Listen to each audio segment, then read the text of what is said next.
Career planet YouTube channel पर आपका स्वागत है। ये हम लोग के बायोलॉजी का लेक्चर 7 है और ये श्वसन का पार्ट 2 है। इससे पहले हमने श्वसन में पौधों में श्वसन के बारे में देखा था और श्वसन की संपूर्ण क्रिया के बारे में देखा था, और आज हम लोग देखेंगे कि जंतु और मनुष्य में किस प्रकार से श्वसन की क्रिया होती है। तो चलिए स्टार्ट करते हैं।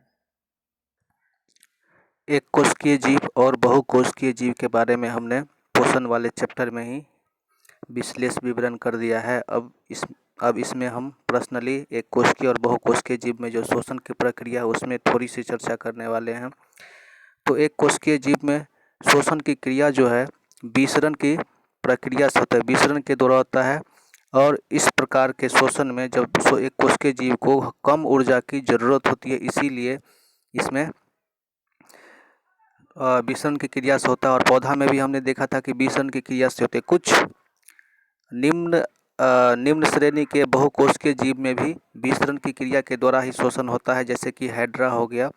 हाइड्रा में क्या होता है, विसरण की क्रिया। और एक कोशिकीय जीव में अमीबा और पैरामीशियम में क्या हो गया कि श्वसन जो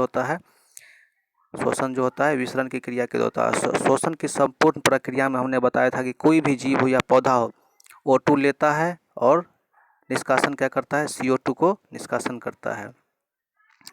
तो कुछ उच्च श्रेणी की, ये निम्न श्रेणी के बहुकोशिकीय जीव में, और कुछ उच्च श्रेणी के जो बहुकोशिकीय जीव होते हैं जैसे कि मनुष्य, पक्षी, मैमेलिया, इसमें ऊर्जा की अधिक ज़रूरत पड़ता है, अधिक ऊर्जा का ज़रूरत पड़ता है। और अधिक ऑक्सीजन के लिए विशेष प्रकार के अंग होते हैं। और अलग अलग बहुकोशिकीय जीव में अलग अलग प्रकार के श्वसन अंग होते हैं। श्वसन अंग 3 प्रकार के होते हैं, जैसे श्वास नली हो गया, गिल्स हो गया और ये फेफड़ा हो गया। ये 3 प्रकार के श्वसन अंग पाए जाते हैं। तो श्वास नली को हम लोग देखते हैं। श्वास नली अभी एक पिक्चर में भी हम लोग देखने वाले हैं कि श्वास नली कैसा होता है। कीट, टिड्डा, तिलचट्टा और ये मान लीजिए कि आर्थ्रोपोडा संघ की जितने भी जीव हैं सब में श्वास नली 2 सिरा से जुड़ा होता है। एक और नलिकाएं सीधे ऊतक के संपर्क में होता है, दूसरी ओर शरीर के श्वास रंध्र में होता है। मतलब शरीर के विभिन्न ऊतक और जहां से श्वास लेता है वहां से डायरेक्ट उसका जो है श्वास नली होता है। किस टाइप के जीव में, कीट में, टिड्डा में और तिलचट्टा में, या कहिए आर्थ्रोपोडा संघ के सभी जंतुओं में श्वास नली एक और क्या होता है कि एक और मतलब कि 2 ओर से, तो एक और श्वास नली से डायरेक्ट जुड़ा होता है, जबकि मनुष्य में ऐसा नहीं होता है। मनुष्य में दूसरे टाइप से होता है, उसको हम लोग देखेंगे। और दूसरे और क्या होता है कि नलिका, विभिन्न प्रकार के नलिका और ऊतक के संपर्क में होता है। तो वही बात यहाँ पे बताया जा रहा है। कीट में गैसों का आदान प्रदान रक्त से नहीं होता है, क्योंकि कीट का जो रक्त होता है उसमें हीमोग्लोबिन जैसे कोई रंजक पदार्थ नहीं पाया जाता है जो ऑक्सीजन से डायरेक्ट क्रिया करके परिवहन कर सके, ऑक्सीजन से क्रिया कर सके। तो कीट में गैसों का आदान प्रदान रक्त से नहीं होता, वैसे इसी नलिका के द्वारा ही डायरेक्ट होता है। बात करते हैं गिल्स के बारे में। तो गिल्स एक विशेष प्रकार का श्वसन अंग है जो प्रायः जलीय जीव में देखने को मिलता है, जैसे कि मछली में। और ये गिल्स काम कैसे करता है, तो जल में घुले ऑक्सीजन का अवशोषण करके शोषण के लिए काम करता है। इसमें इसका मैकेनिज्म हम लोग समझने वाले हैं कि जल में जो ऑक्सीजन घुला रहता है, मछली का गिल लगातार जो है जल से संपर्क में रहता है, और जल में घुले ऑक्सीजन गिल्स की जो रक्त कोशिका होती है वो बहुत देर से, मतलब हमेशा पानी में रहता है, तो उसी में गिल्स के संपर्क में ही रहता है। तो रक्त की जो रक्त कोशिका में चला जाता है, कौन, ऑक्सीजन चल जाता है, तथा रक्त का जो है कार्बन डाइऑक्साइड जल में चला जाता है। और मान के चलिए जब वही उसी मछली को बाहर निकाल देते हैं और गल्फर उसका छोड़ देते हैं, तो हवा में उसका गिल्स जो है काम नहीं कर पाता है। हवा में भी O2 है, लेकिन ऐसा नहीं हो पाता। लेकिन पानी में जो है गिल्स के रहने से लगातार संपर्क में रहता है, जिससे गिल्स का जो है रक्त कोशिका में ऑक्सीजन का अवशोषण कर लेते हैं और इस प्रकार से अपना शोषण करते हैं। फेफड़ा केवल उच्च कोशिकीय जीव में पाया जाता है, जैसे कि मनुष्य में, और कुछ अन्य प्रकार में भी पाया जाता है, जैसे कि मेढक फेफड़ा से भी सांस लेता है और त्वचा से भी सांस लेता है। मेढक जब पानी में रहता है तो फेफड़ा से सांस लेता है, और मेढक जब शरीर स्थल पर रहता है तो त्वचा से, मतलब अपने शरीर के किसी भी भाग से सांस ले सकता है। इसीलिए मेढक दोनों जगह पे रह सकता है, और मेढक को हम लोग क्या बोलते हैं, उभयचर एम्फीबिया बोलते हैं।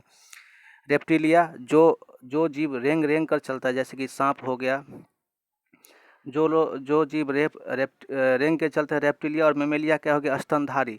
शोषण के लिए रेप्टिलिया और मेमेलिया जो शोषण के लिए विशेष प्रकार के अंग किसका उपयोग करते हैं, केवल और केवल शोषण का, सॉरी फेफड़ा का।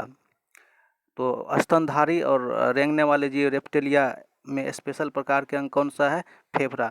तो ये था हम लोग का जंतु में शोषण। अब हम लोग देखने वाले हैं मनुष्य में शोषण। इसका आप नोट्स निश्चित रूप से बनाएं। मनुष्य में शोषण हम लोग देख लेते हैं कि मनुष्य के श्वसन तंत्र में 3 प्रकार के अंग पाए जाते हैं। एक नासिका छिद्र, लैरिंग्स जिसको स्वरयंत्र भी बोलते हैं, श्वास नली, और ये फेफड़ा। तो चलिए हम देखते हैं।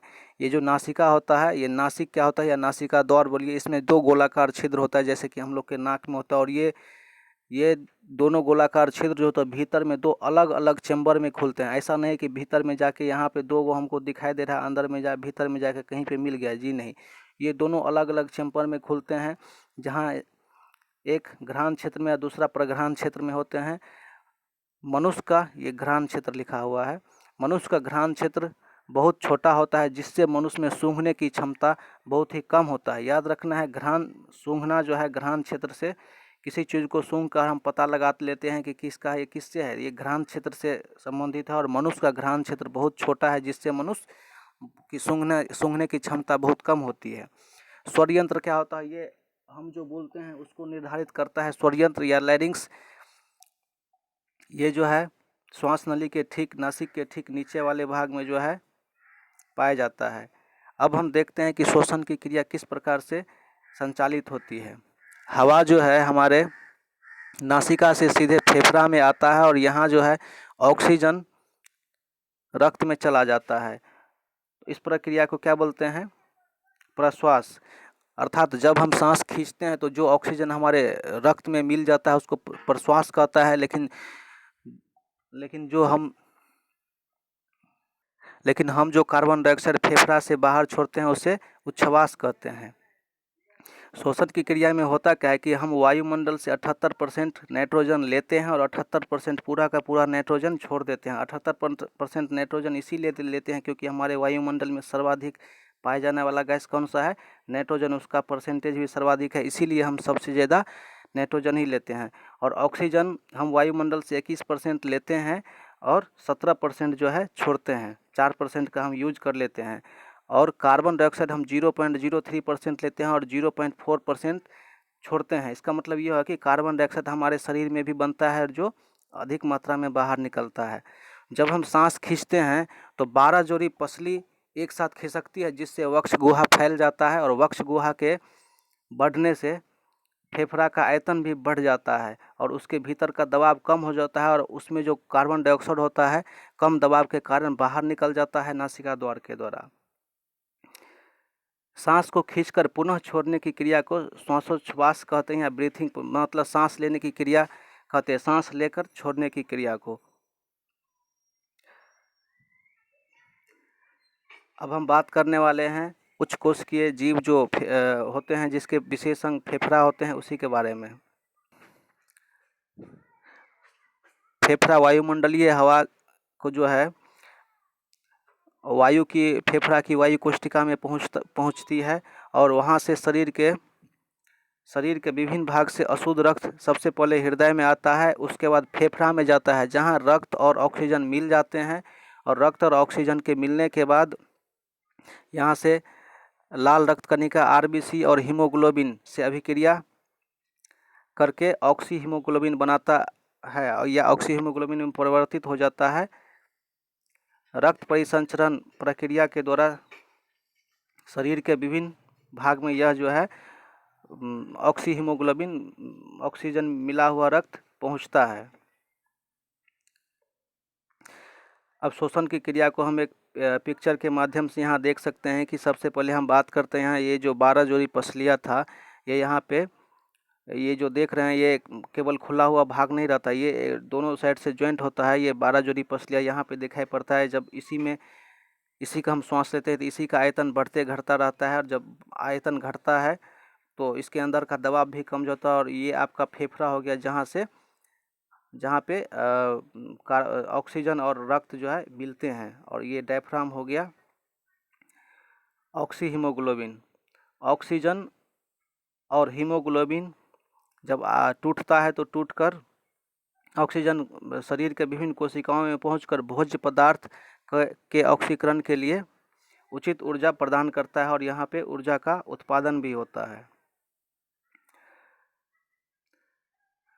कार्बन डाइऑक्साइड विसरण प्रक्रिया द्वारा रक्त में जाता है, जहाँ हीमोग्लोबिन क्रिया करके कार्बोऑक्सी हीमोग्लोबिन बनाता है और रक्त परिसंचरण के द्वारा फेफड़ा में पहुंचता है।